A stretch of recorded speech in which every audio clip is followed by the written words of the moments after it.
एक घने जंगल में कई तरह के जानवर रहते थे। इस जंगल के बादशाह शेर सिंह बहुत इंसाफ पसंद और अक्लमंद थे। उनके जेर साया एक भालू, एक भेड़िया और एक कौवा गहरे दोस्त थे। वो तीनों हमेशा साथ नजर आते थे। इसी जंगल में एक लोमड़ी, एक गधा और एक हाथी भी रहते थे, जो उन तीनों की दोस्ती से बहुत जलते थे।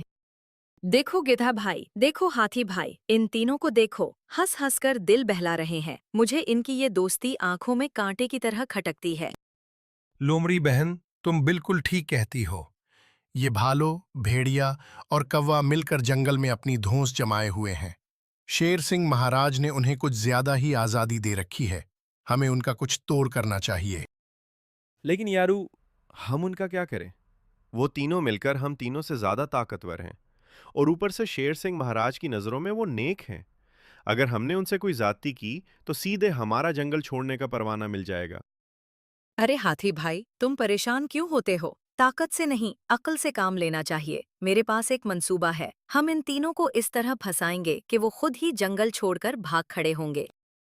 वाह लोमड़ी बहन वाह! जल्दी बताओ, वो क्या मंसूबा है? मैं तो बेसब्री से इंतजार कर रहा हूँ। सुनो, हम शेर सिंह महाराज के पास जाएंगे और उनसे कहेंगे कि भालू, भेड़िए और कौवे ने मिलकर हमारी शिकायत की है कि हम जंगल में फसाद फैलाते हैं, लेकिन बात को यूं पलटेंगे कि खुद उन्हें मुजरिम ठहरा दें। कुछ समझा नहीं लोमड़ी बहन, जरा साफ साफ बताओ। भोले हाथी, हम शेर सिंह महाराज से कहेंगे कि ये तीनों उनके खिलाफ साजिश कर रहे हैं। हम कहेंगे कि उन्होंने हमें भी अपने साथ मिलाकर बगावत करने को कहा था, और जब हमने इनकार किया तो वो हमसे जलने लगे। शाबाश! बहुत खूबसूरत मंसूबा है, लेकिन इसके लिए तो कोई गवाह भी चाहिए। हम तीनों की बात पर महाराज यकीन क्यों करेंगे? गवाह का इंतजाम भी कर लिया है। हमारा ये गधा भाई झूठ बोलने में उस्ताद है, और अगर जरूरत पड़ी तो मैं भी झूठी गवाही दे दूंगी। हाथी भाई को बस हाँ में हाँ मिलानी है। तीनों ने मशवरा करके अगली सुबह शेर सिंह महाराज के पास जाने का प्रोग्राम बनाया। दूसरी सुबह लोमड़ी, गधा और हाथी रोने धोने का ड्रामा करते हुए शेर के दरबार में पहुंचे। अरे ये क्या हुआ?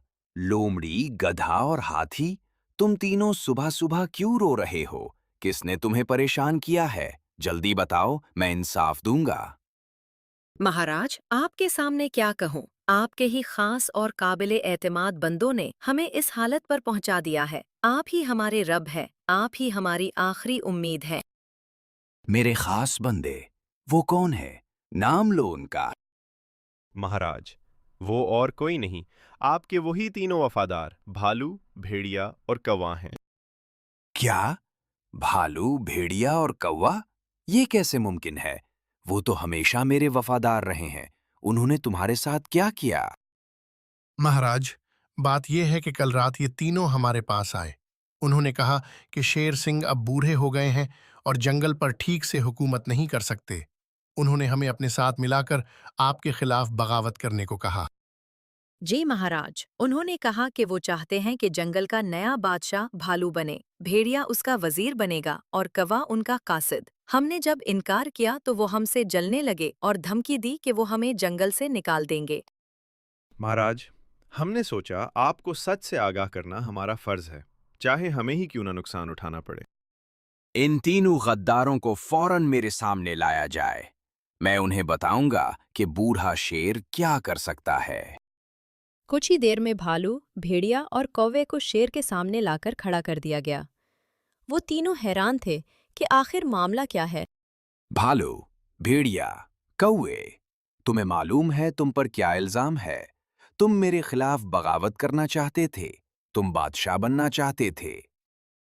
महाराज, ये क्या कह रहे हैं आप? बगावत? हम तो आपके वफादार हैं। हमने ऐसी कोई बात नहीं की। यकीन कीजिए, हम पर कोई झूठा इल्जाम लग रहा है। जी महाराज, हम तो आपके सच्चे गुलाम हैं। ये लोमड़ी, गधा और हाथी हमसे जलन की वजह से हम पर झूठा इल्जाम लगा रहे हैं। खामोश! अब तुम्हारे मुंह से कोई बात नहीं सुननी। तुम तीनों ने मुझे धोखा दिया है। इसकी सजा सिर्फ एक है, तुम सबको इस जंगल से निकलना पड़ेगा। कल सुबह तक तुम यहां से गायब हो जाओ, वरना फिर तुम्हें जेल में डाल दिया जाएगा। महाराज, इंसाफ कीजिए, हम बेकसूर हैं। कम से कम हमें मौका दीजिए कि हम अपनी बेगुनाही साबित करें। बस, तुम्हारी बेगुनाही का तो पता नहीं, लेकिन तुम्हारी शरारत अब अयां हो चुकी है। चले जाओ मेरी आंखों से, वरना मैं अपना फैसला बदल सकता हूं। भालू, भेड़िया और कौवा बहुत उदास थे। उन्होंने कुछ न किया था, फिर भी उन्हें जंगल छोड़ना पड़ रहा था। वो तीनों सामान बांधकर अगली सुबह जंगल से निकल गए। कई दिनों तक वो भटकते रहे। आखिर थक हार कर वो एक दूसरे जंगल में पहुंचे। ये सब लोमड़ी, गधे और हाथी की शरारत थी। उन्होंने हमें बड़ी चालाकी से फंसाया। हाँ भालू भाई, अब हम क्या कर सकते हैं? किस्मत में यही लिखा था। अब देखते हैं ये नया जंगल हमें कबूल करता है या नहीं। घबराओ नहीं दोस्तों, मैं जरा इस जंगल का जायजा लेता हूं। कौन जानता है, शायद यहां हमारी किस्मत जाग जाए। उसी नए जंगल में एक अक्लमंद और ताकतवर हाथीराज नामी बादशाह था। वो बहुत नेक और इंसाफ पसंद था। उसके दरबार में कई जानवर शामिल थे। एक दिन उसके जंगल के एक भालू ने दूर से 3 अजनबियों को आते देख लिया। महाराज, हमारे जंगल में 3 नए जानवर आए हैं। एक भालू, एक भेड़िया और एक कौवा। ये बहुत उदास लग रहे हैं। शायद कहीं से भटक कर आ गए हैं। नए जानवर बगैर इजाजत के? उन्हें मेरे पास लाओ, मैं देखूं ये कौन है और क्यों आए हैं। भालू फौरन गया और तीनों दोस्तों को हाथीराज के सामने ले आया। तुम कौन हो, कहां से आए हो और हमारे जंगल में क्यों आए हो? महाराज, हम पड़ोसी जंगल से आए हैं। हम पर वहां के बादशाह ने झूठा इल्जाम लगाकर जंगल बदर कर दिया है। हम बेगुनाह हैं, लेकिन किसी ने हमारी बात नहीं सुनी। अब हम आपके जंगल में पनाह लेना चाहते हैं। मगर तुमने हमारे जंगल में बगैर इजाजत कदम रखा। ये हमारे कवानीन के खिलाफ है। ताहम, चूंकि तुम परेशान हाल नजर आते हो, मैं तुम्हें एक मौका देता हूं। बहुत शुक्रिया महाराज, हम आपके एहसानमंद रहेंगे। लेकिन एक शर्त पर। मैं तुमसे 3 सवाल पूछूंगा। अगर तुमने तीनों के सही जवाब दे दिए तो तुम हमारे जंगल में रह सकते हो। अगर गलत जवाब दिया तो तुम्हें फौरन यहां से निकलना पड़ेगा। महाराज, आप जो भी पूछे हम जवाब देने की पूरी कोशिश करेंगे। तो सुनो, मेरा पहला सवाल है। मैं पानी में रहता हूं, मछली नहीं हूं। मेरे मुंह में बच्चे रहते हैं, थैला सा होता है। पानी से बाहर निकलकर छिलांगे लगाता हूं। बताओ मैं कौन हूं? महाराज, इसका जवाब है मेंढक। क्योंकि मेंढक पानी और खुश्की दोनों जगह रहता है, मछली नहीं है, और उसके मुंह में बच्चों के लिए थैला नहीं होता, लेकिन वो छलांगे जरूर लगाता है। दरअसल मेंढक नहीं, ये तो मगरमच्छ की तरह लगता है, लेकिन मगरमच्छ के मुंह में बच्चे नहीं रहते। महाराज, ये मच्छ है? नहीं, मच्छ तो मछली है। आखिर ये कौन है?